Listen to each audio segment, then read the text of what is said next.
मेरो जुवा आफू कहाँ ल्याऊ अनि मसँग सिक, किनभने म विनम्र र कोमल हृदयको छु अनि तिमीहरूले आफ्नो आत्मामा विश्राम पाउनेछौ।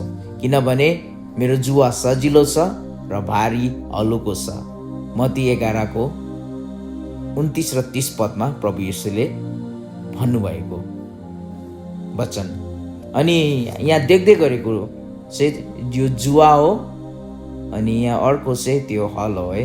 अनि यो चाहिँ एकदमै पुरानो, करिबन 2000 वर्षभन्दा अगाडि येशू प्रभुको समयमा त्यहाँका मानिसहरूले अथवा किसानहरूले प्रयोग गर्ने जुवा र हलो चाहिँ यस्तो हुँदो रहेछ है। अनि मैले चाहिँ यो यस्तो खालको हलो जुवा चाहिँ नेपालमा देखेको थिएन। एकदमै ठुलो ठुलो हुन्थ्यो, ठुलो ठुलो काठ प्रयोग गरेको हुन्थ्यो। यो चाहिँ एकदमै सानो अनि यो चाहिँ एकदमै पुरानो। अनि यो चाहिँ तपाईँले world museum of the Bible Washington डिसीमा पाउनुहुनेछ।